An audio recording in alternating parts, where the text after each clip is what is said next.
이 운동이 불안정증에서 가장 중요한 운동이 될 수 있겠습니다. 불안정증이 있는 다리로 지탱을 해주신 상태에서 한 발로 균형을 잡아주시고요. 안녕하십니까. 평촌 서울나우병원에서 발과 발목 족부를 담당하고 있는 송원태입니다. 오늘은 발목 불안정증 그리고 불안정증이 오래되면 생길 수 있는 발목 관절염에 대해서까지 얘기를 해보고자 합니다. 발목 불안정증이랑 쉽게 풀어서 얘기를 하자면은 이제 발목에 인대가 만성적으로 늘어나 있는 상태, 이렇게 이해하시면 쉽겠습니다. 인대는, 특히 발목 인대는 쉽게 말하면 이제 자동차에 있는 안전벨트와 같은 기능을 하는데요. 사고가 나게 되면 몸이 갑자기 앞으로 튀어나갈 때 안전벨트가 늘어나지 않으면서 몸을 탁 잡아줘서 더 이상 몸이 앞으로 나가지 않게 잡아주지 않습니까? 발목 인대도 마찬가지입니다. 만약에 발목이 크게 접질리는 일이 생긴다.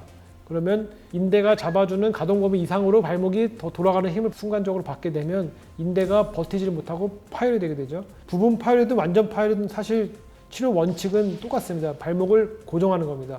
90도 각도로 고정을 해서 정상적인 위치로 오랫동안 고정을 해서 움직이지 않게 해놓으면 인대는 자연 치유가 잘 되는 조직이거든요. 이게 대부분의 치료 과정인데 이런 치료 과정이 잘 이루어지지 않는 경우가 있습니다. 기부스를 했는데 예를 들어서 밤에는 이제 기부스를 풀고 주무시게 되는 겁니다. 주무실 때 기부스를 안 하게 된다면은 발목이 의식이 없기 때문에 이렇게 축 늘어져 있겠죠. 축 늘어져 있게 되면은 발목 인대가 그만큼 느슨해지려는 힘을 받을 수밖에 없습니다. 두껍고 짱짱해야 될 인대가 얇게 늘어나 있으면은 그 인대가 가져야 할 안전벨트 역할을 못하기 때문에 덜렁덜렁 불안정하게 됩니다. 이제 이런 만성적으로 인대가 늘어나 있는 상태를 우리가 발목 불안정증이라고 합니다. 발목 불안정증을 왜 우리가 이렇게 중요하게 의사들이 얘기하느냐? 발목은 사실 관절염의 빈도가 좀 적습니다. 그 이유는 발목 관절이 굉장히 튼튼하게 상합성을 이루고 있어서 관절염 자체가 잘 오지 않는 튼튼한 관절이기 때문입니다. 하지만 발목 불안정성이 오래 지속이 된다면은 그 튼튼한 골격 구조를 능가할 만큼 계속 움직임이 생기면서 연골에 충돌이 일어나고 이러면서 이제 퇴행성 관절염이 급격하게 올 수가 있거든요. 발목 불안정성을 진단하는 방법은요. 일단 첫 번째로는 의사의 진찰이 중요합니다. 의사가 직접 환자를 발목을 우리가 손으로 꺾었을 때 얼마나 돌아간지를 의사의 경험하는 숙달된 의사의 그런 경험에 의해서 판단을 할 수가 있고요. 그게 첫 번째고, 불안정성이 좀 있는 걸로 판단이 되면은 엑스레이를 찍습니다. 근데 일반 엑스레이와는 다르게 발목을 꺾어서 그 벌어진 각도를 우리가 측정을 해서 발목 불안정증의 진단에 사용을 합니다. 제가 지금 하고 있는 거는 발목 불안정성을 평가하고 있는 엑스레이인데요. 참고로 저는 실제로 발목 불안정성이 있습니다. 그래서 오른쪽부터 한번 찍어 보겠습니다.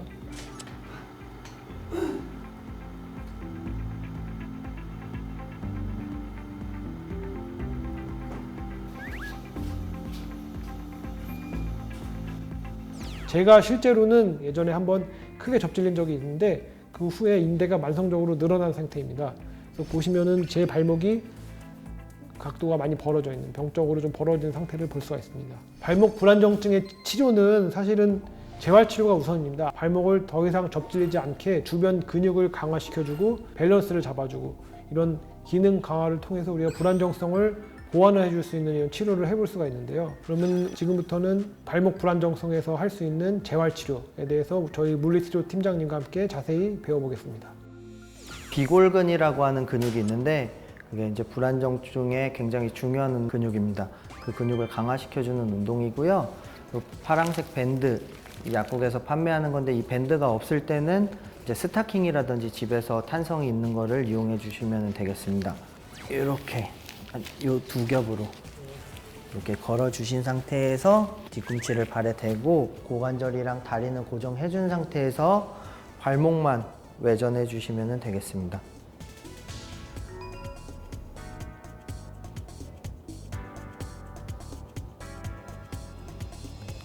이 운동도 10회씩 3세트 정도 매일 해주시면 도움이 되겠고요. 불안정증 운동 같은 경우는 이제 꾸준히 해주시는 게 가장 중요하다고 할 수 있습니다.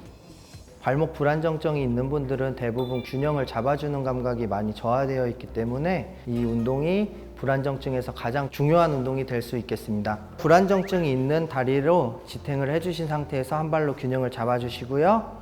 종이를 5면으로 놓은 데를 순차적으로 이렇게 무릎을 구부렸다 폈다 하면서 한 번씩 찍어주시면 되겠고요.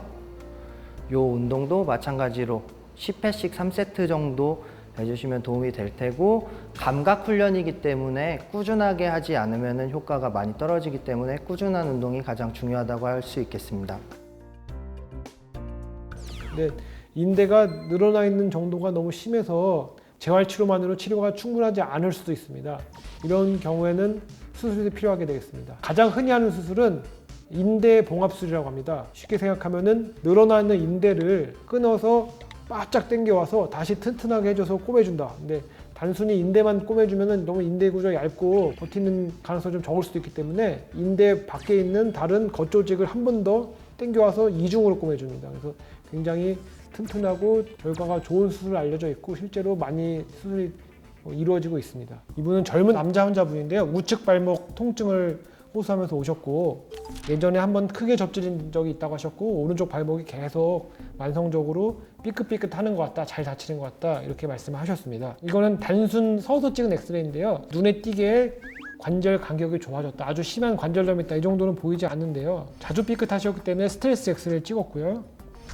보면은 우측 발목에 거골 경사각이 이렇게 크게 벌어지는 것을 볼 수가 있습니다. 바깥쪽에 외측 인대 불안정증이고요. 인대가 기능을 잘 못하는 상태입니다.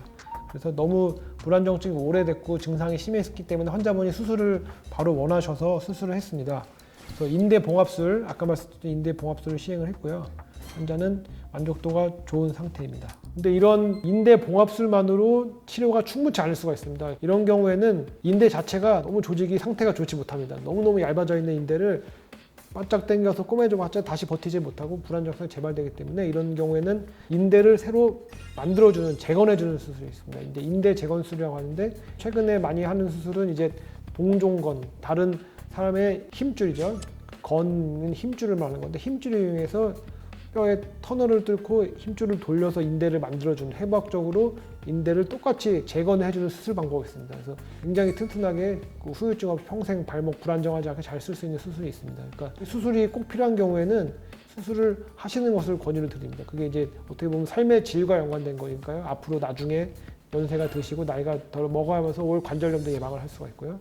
이분은 젊은 여성분인데요. 체육 전공을 하셨었고 운동을 많이 하셨던 분입니다. 근데 이제 학생 시절에도 발목을 여러 번 접질려서 타병원에서 7, 8년 전에 수술을 하셨다고 합니다. 근데 그때는 인대 재건술을 하셨었는데 수술이 조금 결과가 좋지 못해서 불안정성이 계속 있다고 하셨고, 불안정성을 찍는 스트레스 엑스를 찍어보면 불안정성이 굉장히 심한 상태입니다. 많이 이제 거골 경사각이 눈에 띄게 많이 벌어지고, 이런 경우에는 인대 재건술하면 한 상태고 인대 상태가 좋지 못할 걸로 이상을 하기 때문에 만약에 재수술한다면 이제 다시 인대 봉합술은 어렵고 인대 재건술을 다시 고려를 해야 되는 상태입니다. 인대 재건술에 재수술을 했고요.